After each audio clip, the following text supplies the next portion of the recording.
Hey everyone, Bot here, and welcome back to the Bible Study Bot. Man, I am so excited to finally dive into our very first chapter study together. Whether you've been reading God's Word for years, new to the faith, still asking questions, or even currently facing some struggles with your faith, you're welcome here. This is a safe place to learn and grow together. But yeah, if you've been following our videos, you'll know that we've been setting the stage and talking about why Psalms is such an incredible starting point. And now we get to dig in. Today we're looking at Psalm 1, and folks, this is one of those chapters that it sets the tone for everything that follows. So grab your Bibles, get comfortable, and let's do this. But first, I gotta start with a joke. It's kind of my thing, so here we go. Why don't scientists trust atoms? Because they make up everything. Okay, I know that one's terrible, but hey, at least we're starting with a smile, right? All right.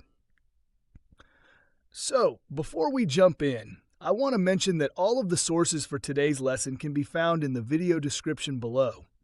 My engineer did his homework, folks, and I want you to be able to check everything out for yourselves if you want to go deeper. Now, here's how we're going to do this. Before we break down the chapter and talk about what it means, I'm going to read Psalm 1 in its entirety. I'll be reading from the English Standard Version, the ESV for short. And hey, whether you're reading from a different translation or you've got a physical Bible in your hands or you're following along on your phone app, I encourage you to read along with me. This is God's Word, and we're going to treat it with the respect and attention it deserves. The Book of Psalms, Chapter 1. Blessed is the man who walks not in the counsel of the wicked, nor stands in the way of sinners, nor sits in the seat of scoffers. But his delight is in the law of the Lord, and on his law he meditates day and night. He is like a tree planted by streams of water that yields its fruit in its season, and its leaf does not wither. In all that he does, he prospers. The wicked are not so, but are like chaff that the wind drives away. Therefore the wicked will not stand in the judgment, nor sinners in the congregation of the righteous.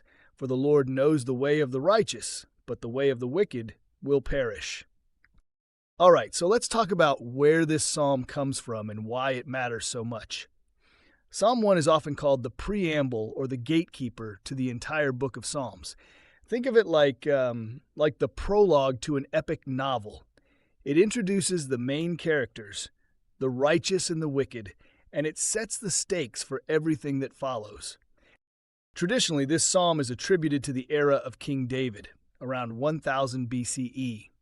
Now, like we talked about in the previous video, David was arguably Israel's greatest king who lived about 3,000 years ago. This was a time when God's law, the Torah, was absolutely central to daily life in Israelite society. The Torah, as we mentioned before, refers to the first 5 books of the Bible: Genesis, Exodus, Leviticus, Numbers, and Deuteronomy.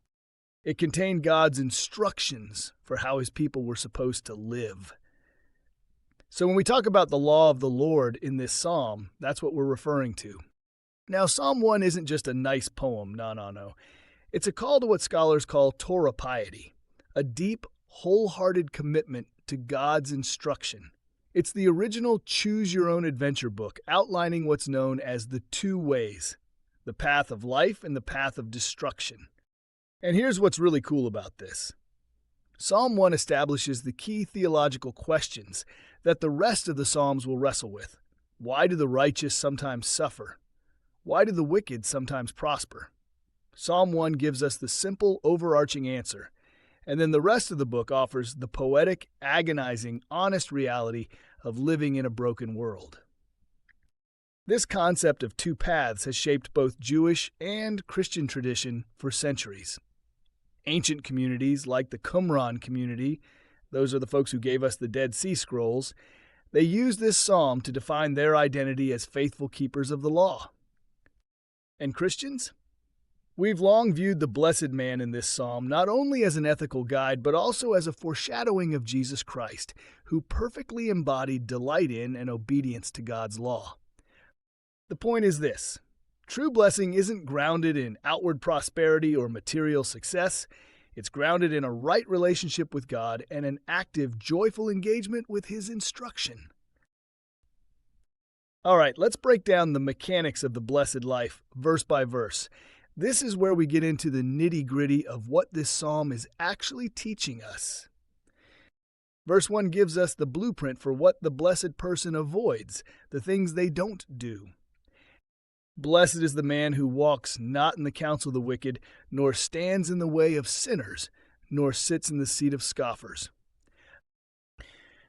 Okay, notice the subtle progression here. Biblical scholars point out that this is a slow downhill slide into bad influence. Let me break it down. First, you walk. You listen to the counsel of the wicked. You're just passing through, taking in their advice. Then you stand. You settle in. You adopt the path of sinners as your own lifestyle.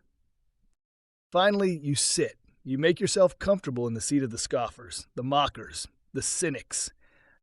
It starts with an ear, listening to bad advice. It moves to your feet, adopting a wrong lifestyle, and it ends with a seat, joining a negative, destructive mindset. This is a warning about the power of influence, folks. But the blessed person doesn't just avoid the bad stuff, they embrace the good stuff. Look at verse 2. But his delight is in the law of the Lord, and on his law he meditates day and night. The key word here is delight. This isn't about grudging obedience or checking off a religious to-do list. This is about finding joy in God's word. The Hebrew word for meditate here suggests a constant internal humming or murmuring, like you're mentally chewing on the text. For those who may not know, this kind of meditation isn't emptying your mind like some Eastern practices. It's filling your mind with God's truth, rolling it over and over. Theologians like Derek Kidner describe this as making God's instruction a continuous, nourishing part of your life. It's not a one-time thing. It's day and night. It's constant. That is the source of true happiness. So what does a life rooted in the Torah actually look like? Verse 3 gives us this beautiful picture. He is like a tree planted by streams of water that yields its fruit in its season, and its leaf does not wither. In all that he does, he prospers. I love this imagery. This tree isn't worried about a drought because it has deep roots and a reliable source of nourishment. It's stable, it's flourishing. And here's the thing, flourishing isn't a quick fix. It comes from being deeply and reliably rooted in God's ways. Old Testament scholar Tremper Longman III points out that the prosperity mentioned here isn't necessarily material wealth. It's about living a life that bears fruit, a life that has purpose, meaning, and impact in its proper season. And the contrast in verse 4 is, it's brutal. The wicked are not so, but are like chaff that the wind drives away. So, chaff is the worthless outer shell of grain. After you harvest wheat, you toss it in the air and the wind blows away the light, useless chaff while the heavy, valuable grain falls back down. For those who may not know, this is called winnowing, and it was how ancient people separated the good stuff from the waste. The wicked, regardless of their temporary appearance of success, they lack substance. They cannot withstand the winds of judgment. They're just blown away. Verse 5 continues, Therefore the wicked will not stand in the judgment, nor sinners in the congregation of the righteous. This is talking about the final judgment, the day when God sets everything right. The wicked won't be able to stand. They won't be found among God's people. And finally, we get to the ultimate distinction in verse 6. For the Lord knows the way of the righteous, but the way of the wicked will perish. When the Bible says the Lord knows the way of the righteous, it's not just intellectual awareness. In Hebrew thought, to know someone means intimate, relational, affectionate knowledge. God doesn't just acknowledge the righteous. He watches over them. He affirms them. He's in relationship with them. But the way of the wicked, it perishes, it vanishes, it leads to nothing. All right, so we've covered the history and the theology. Now let's talk about what this means for us today, living in the 21st century, because this ancient wisdom, it's incredibly relevant. The question Psalm 1 asks us is simple. Where are you planting your roots? Verse 1 warns against the counsel of the wicked and the seat of scoffers. And I gotta tell you, folks, the unfiltered, often cynical, outrage-driven content of social media is the modern-day seat of the scornful. Here's an actionable tip. Regularly audit your feed. If the content you're consuming is feeding anxiety, anger, or distraction, that's the modern-day chaff. Unfollow or mute those voices and replace at least 15 minutes of daily scrolling with reading and reflecting on Scripture. I'm not saying delete all your social media. I'm saying be intentional about what you're letting influence you. The culture tells us that flourishing is found in upgrading and acquiring. But the Psalms tree is rooted in the law of the Lord, not in the latest impulse purchase or the next big thing. Use the Psalm 1 contrast as a chaff audit. Ask yourself, am I spending my time, money, and energy on things that bear lasting fruit, things with eternal purpose, or am I chasing after chaff? Temporary, non-essential pursuits that don't really matter? It's a tough question, but it's worth asking. The core commitment of Psalm 1 is to delight in the law of the Lord and to meditate on it day and night. This is how we put down deep roots. Maybe for you that means starting your day with 10 minutes in God's Word before you check your phone. Maybe it means memorizing a verse each week. Maybe it means joining a Bible study group where you can dig deeper with other believers. Whatever it looks like for you, the call is the same. Make God's Word the source of your nourishment. Psalm 1 is a wisdom psalm, a gentle but firm call to intentional discipleship. It tells us that our external fruitfulness is a direct result of our internal rootedness. Get it? Because we're rooted, like a tree. Okay, I promise that's the last tree pun. Maybe. But seriously, the call this week is simple but profound.